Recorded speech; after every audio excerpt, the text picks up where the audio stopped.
Hello friend, study अड्डा के YouTube channel में आपका स्वागत है। आज हम जो है हिस्ट्री का पार्ट 2 देखेंगे। इसके अंदर हम देखेंगे कि मौर्य काल से कितने क्वेश्चन पूछे जा चुके हैं। आज तक जो है टोटल मौर्य काल से केवल 26 क्वेश्चन पूछे गए हैं और वही क्वेश्चन बार बार रिपीट होते हैं। तो आज हम देखेंगे कि मौर्य काल के कौन कौन से क्वेश्चन पूछे गए हैं। तो अगर आपको ये वीडियो पसंद आए तो लाइक, कमेंट और शेयर जरूर कीजिएगा। अगर आप हमारे चैनल पे पहली बार आए हैं तो हमारे चैनल को सब्सक्राइब कर लें। हम इसी तरह वीडियो लाते रहते हैं। तो चलिए शुरू करते हैं। पहला क्वेश्चन था कि यूनानियों को भारत से बाहर किसने निकाला था।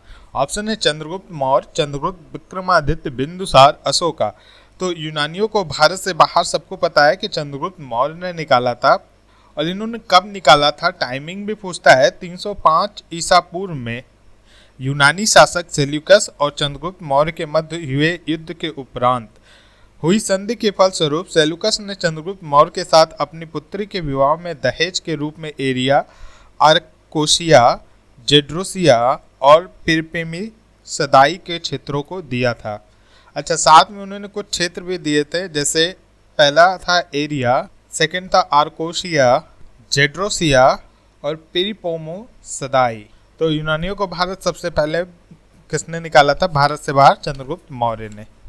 बिंदुसार के शासन के दौरान अशांति कहाँ थी? ऑप्शन है उज्जैनी, तक्षशिला, पुष्कलावती, राजगृह।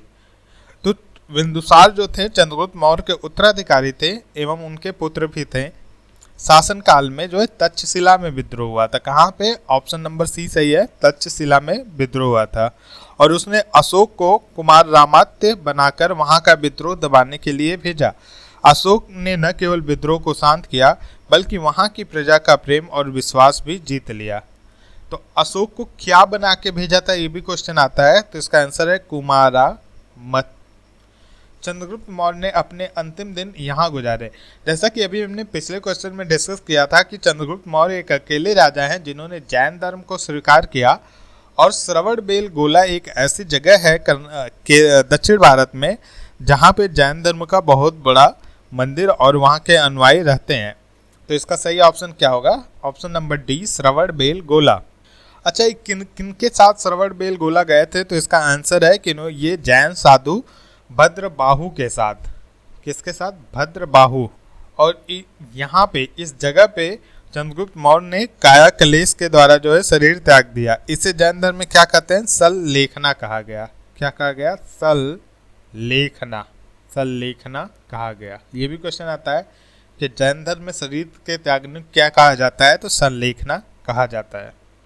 अगला क्वेश्चन, अशोक के अधीन मौर्य राजतंत्र का सबसे सही वर्णन निम्नलिखित में से कौन सा होगा? ऑप्शन है प्रबुद्ध स्वेच्छाचारी शासन, प्राचार्य स्वेच्छाचारी शासन, केंद्रीकृत एकाधिपत्य, निर्देशित लोकतंत्र। ऑप्शन बी सही होगा। केंद्रीकृत जो शासन था वो अशोक के समय में था। अशोक की प्रशासनिक नीति में भारी परिवर्तन किस घटना से आया? तो अशोक की जो प्रशासनिक नीति है उसमें भारी परिवर्तन कलिंग के युद्ध के समय आया।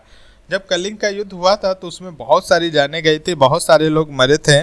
उसी समय क्या हुआ था, उसके पहले जो है अशोक जो है भेरी घोष की नीति अपनाते थे, जिसमें दूसरे के राज्यों पे कब्जा किया जाता था, वेरी घोष। लेकिन जब कलिंग का युद्ध हुआ उसके बाद ये नीति उन्होंने त्याग करके धम्म घोष की नीति अपनाई। कौन सी नीति अपनाई? धम्म घोष। और इस युद्ध के दौरान ही ये युद्ध जब समाप्त होने वाला था तो अशोक से कौन मिला था? उपगुप्त, जिन्होंने उन्हें बौद्ध धर्म की शिक्षा दी थी। आगे क्वेश्चन देखते हैं। निम्नलिखित में से वह व्यक्ति कौन है जिसका नाम देवानाम प्रियदर्शी था? तो मौर्य सम्राट अशोक के अभिलेखों से पता चलता है कि उसे देवानाम प्रिय या देवानाम प्रियदर्शी तथा राजा आदि की उपाधियों से संबोधित किया गया था। मास्की, गुर्जरा, निटुर तथा उदय गोलम, एक शब्द है उदय गोलम। लेखों में उसका नाम अशोक मिलता है तथा पुराणों में उसे अशोक वर्धन कहा गया है। तो सही ऑप्शन क्या होगा? मौर्य राजा अशोक। अगले क्वेश्चन पे चलते हैं। कलिंग युद्ध के बाद निम्न में से किसने महाराजा अशोक के रूपांतरण को दर्ज किया? देखिए, जो अशोक का 13वां शिलालेख है वहां से कुछ साक्ष्य मिलते हैं कि अशोक के शासनकाल के 8वें वर्ष अर्थात 261 ईसा पूर्व में घटित हुआ था।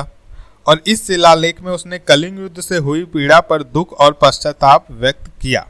तो ये देखिए शिलालेख का नंबर, इसको थोड़ा सा इंग्लिश में कर दिया, रॉक एडिक्ट शिलालेख 10-3-13। तो महाराज अशोक के रूपांतरण को दर्ज किया गया किसमें? 13वें शिलालेख से पता चलता है। किस शिला राजा देश में अशोक ने कलिंग युद्ध के हताहतों का उल्लेख किया है और युद्ध त्याग की घोषणा की है? तूने 13वें शिला राजा देश या इसे शिलालेख कहते हैं। देखिए पिछला क्वेश्चन में ऑप्शन था रॉक एडिक्ट, उसे भी शिलालेख ही कहा जाता है, और इसमें क्या है? शिला राजा देश 13। इसके बारे में थोड़ा सा डिटेल देखते हैं। क्या है? 13वें शिलालेख के राजा देश में अशोक ने कलिंग युद्ध के हताहतों का उल्लेख किया और उसके बाद उसी पे युद्ध त्याग की घोषणा भी लिखा हुआ है। और इसी शिलालेख में जो है दक्षिण सीमा पर स्थित राज्य जैसे चोल, पांड्य, सतीपुत, केरलपुत एवं ताम्रपर्णी, कौन सा राज्य है? ताम्रपर्णी, और इसे लंका के नाम से अब जाना जाता है, के बारे में उन्होंने बताया था। तो इसका सही आंसर क्या होगा? शिला राजा देश 13। चंद्रगुप्त मौर्य के दरबार में भेजा गया यूनानी राजदूत था, तो कौन था? ये तो सबको पता होगा, मेगास्थनीज। ये किसका राजदूत था? तो ये ग्रीस शासक सेल्यूकस निकेटर का राजदूत था। और इन्होंने एक पुस्तक लिखी थी, कौन सी पुस्तक लिखी थी? इंडिका। और इस पुस्तक में इन्होंने जो है मौर्य युगीन समाज एवं प्रशासन के विषय में जो है काफ़ी कुछ बताया है। देखिए क्वेश्चन है इंडिका किसने लिखी है? तो इंडिका जो है आपके मेगास्थनीज ने लिखी है। मौर्य दरबार में ग्रीस के राजदूत का क्या नाम था? देखिए वही क्वेश्चन थोड़ा सा घुमा के पूछा गया है। तो ग्रीस के राजदूत मेगास्थनीज थे। अशोक ने किस बौद्ध साधु से प्रभावित होकर बौद्ध धर्म अपनाया? तो इन्होंने उपगुप्त, देखिए जब कलिंग का युद्ध चल रहा था, जब भी कलिंग का युद्ध खत्म हुआ तो उसमें बहुत सारे लोग मर गए थे। उसी समय जो है राजा अशोक जो है उपगुप्त से मिले थे, उसी युद्ध के अंदर ही मिले थे और उन्होंने बौद्ध धर्म के बारे में बताया। उपगुप्त ने जो है राजा अशोक को बौद्ध धर्म के बारे में बताया और साथ में उन्हें बौद्ध, तो इसका सही आंसर क्या होगा? उपगुप्त। चंद्रगुप्त मौर्य का प्रसिद्ध गुरु चाणक्य निम्नलिखित में से किस विद्या केंद्र से संबंधित थे? ये क्वेश्चन बहुत बार आता है और इसका सही आंसर क्या है? तक्षशिला। जो चंद्रगुप्त मौर्य के प्रसिद्ध गुरु चाणक्य थे वो तक्षशिला विद्या केंद्र से संबंधित थे। एक क्वेश्चन आता है कि कलिंग का युद्ध किस वर्ष हुआ था? तो कलिंग का युद्ध जो है 261 BC में हुआ था। अशोक का राज्याभिषेक कब हुआ था? 269 BC में। और उसके 8 वर्ष अर्थात 8 वर्ष बाद ही, मतलब अब 269 BC के 8 वर्ष बाद 261 BC में ही कलिंग पर आक्रमण किया था। और इसका साक्ष्य किससे मिलता है? तो इसका भी साक्ष्य जो है अशोक के 13वें शिलालेख से मिलता है। अशोक पर कलिंग युद्ध का प्रभाव कहाँ दिखाई देता है? तो अभी जैसा मैंने बताया कि 13वें शिलालेख या 13वें राज्यादेश। मौर्य काल के दौरान शिक्षा का सबसे प्रसिद्ध केंद्र निम्न में से कौन सा था? तो मौर्य काल के दौरान जहाँ पे उनके गुरु ने शिक्षा लिया था या जहाँ पे बनाया था, कहाँ पे? तक्षशिला में। तो इसका सही ऑप्शन क्या होगा? तक्षशिला। और यह जो है वर्तमान में इस्लामाबाद पाकिस्तान की राजधानी है। तक्षशिला इस समय कहाँ पे है? इस्लामाबाद है, जो कि पाकिस्तान की राजधानी है।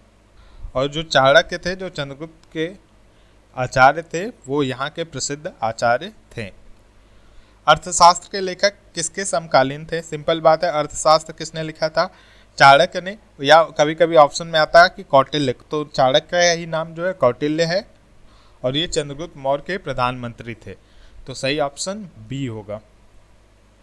अर्थशास्त्र की रचना किसने की थी? क्वेश्चन घुमा के सेम आंसर क्या है? कौटिल्य ने की थी या चाणक्य ने। अशोक की शिलालेख किस लिपि में खुदे हुए हैं? तो अशोक के मैक्सिमम शिलालेख जो है ब्राह्मी लिपि में खुदे हुए हैं। ऑप्शन बी सही होगा। कौन से लिपि में खुदे हुए हैं? ब्राह्मी लिपि में। देखिए कभी कभी नाम से पूछ देता है। तो जो अशोक के अभिलेखों में जो साबजगढ़ी एवं मान सेहरा, ये जो 2 अभिलेख हैं ये खरोष्ठी लिपि में। अगर नाम से पूछ दे तो ये दोनों खरोष्ठी लिपि में लिखे गए हैं। और जो तक्षशिला एवं लद्दमान अभिलेख, कौन कौन से? तक्षशिला एवं लद्दमान, ये दोनों अभिलेख जो है आपके आर्मेइक में है। सरेकुना अभिलेख भी आर्मेइक में है। सरेकुना, ये भी अभिलेख किस में है? आर्मेइक में है। साथ में आर्मेइक के साथ ये कुछ ग्रीक लिपि में भी है। और इनके अलावा जितने भी शिलालेख हैं या लघु स्तंभ लेख हैं सब ब्राह्मी लिपि में। तो इसका सही आंसर क्या होगा? ब्राह्मी लिपि। निम्न में से किसने और कब पहली बार अशोक के शिलालेखों का अर्थ स्पष्ट किया था? तो सन 1837 में जेम्स प्रिंसप नामक विद्वान ने अशोक के शिलालेखों को पढ़ा था। तो ऑप्शन नंबर डी सही होगा। जबकि सबसे पहले 1750 ईस्वी में टिफिन थेलर महोदय द्वारा ये खोजा गया था, और अभिलेख जो ये थे दिल्ली मेरठ अभिलेख था जो इन्होंने खोजा था, और प्रसिद्ध इतिहासकार D.R. भंडारकर महोदय ने तो मात्र अभिलेखों के आधार पर अशोक का इतिहास लिखने का प्रयास किया। लेकिन इसका सही आंसर क्या है? James Prinsep. किस प्रसिद्ध शासक को शिलालेखों का जनक कहा जाता है? तो अभी हमने इतना बात किया, इसका सही आंसर अशोक होगा। मौर्य वंश के शासन के दौरान स्थानीय कौन थे? तो मौर्य वंश के शासन के दौरान जो स्थानिक थे वो जिला प्रशासक थे। और मेगास्थनीज ने अपनी किताब में जो है नगर के प्रमुख अधिकारी को एस्ट्रोनोमाई कहा है। क्या कहा है? एस्ट्रोनोमाई कहा है।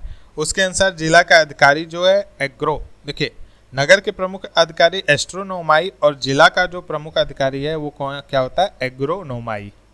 मौर्य वंश के तत्काल बाद किस वंश ने आकार मगध राज्य पर शासन किया?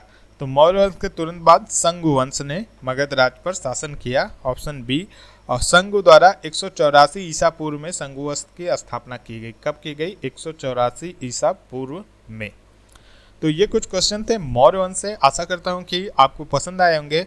अब नेक्स्ट जो है मौर्योत्तर काल का जो है हम क्वेश्चन करेंगे। ऐसे ऐसे करके हम पूरा हिस्ट्री कवर कर लेंगे। तो थैंक यू फ्रेंड।